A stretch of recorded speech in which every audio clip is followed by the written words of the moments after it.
আচ্ছা বারিক ভাই, আজ কত বছর হলো তুমি আমাদের সাথে আছো? সে হিসাব তো নাই, তয় এইটুক কতি পারি। তুমি যখন ৮-৯ বছরের আর বুন্ডি ৫ কি ৬, সেই সময় চাচাজান আমারে নিয়ে আসলো। তোমাকে মায়ায় পড়ে গেলাম, এই সংসারই থাইয়ে গেলাম।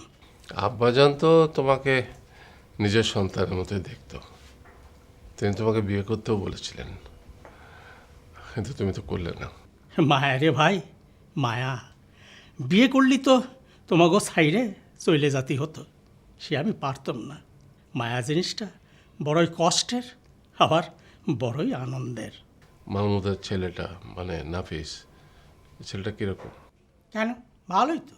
আহা, সেটা তো জেনারেল সেন্সে, মানে ছেলে হিসেবে তাকে তোমার কিরকম লাগে? সাওয়াল হিসাবে সে আবার কিরাম? মানে পাত্র হিসেবে তাকে কিরকম লাগে? পাত্তর? এই কিসির পাত্তর? আরে, বিয়ের পাত্র। ওয়াল্লা, সে কি কও? তুমি কি নাফিস বাজানের বিয়ের কথা ভাবতেছো নাকি? ধরো তাই, আর ধরবি বা কেন? আমি তো ওর লিগাল গার্জেন। ও আমার আল্লাহ রে, আমার নাফিস বাজানের বিয়ে ঠিক করিছো, আর তা তুমি আমারে এখন করছো? আরে বারেক ভাই, তুমি একটু ঠান্ডা হতো। নাফিসের বিয়ে এখনো ঠিক হয়নি, মাত্র চিন্তা ভাবনা চলছে। তোমাকে জানিয়েই সব কিছু ঠিক করা হবে, ঠিক আছে?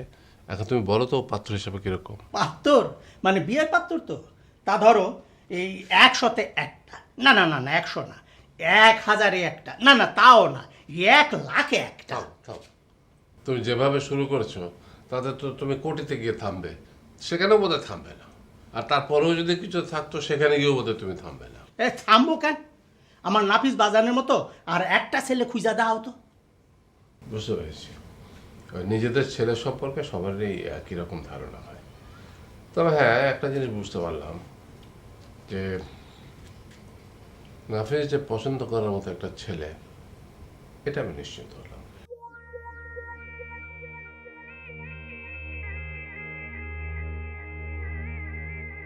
আমি এখন কি করব? আমার কি করা উচিত?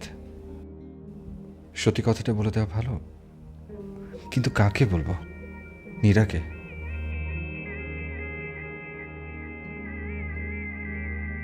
নীরা কি বোঝে তাকে ঘিরে আমার মনের গভীরে অজস্র জলপ্রপাত?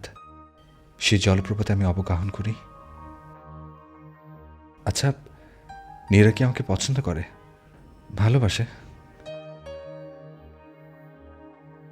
নীরা তার অনেক কিছু আমার সাথে শেয়ার করে, কিন্তু তারপরেও কি বলা যায় ও আমাকে ভালোবাসে?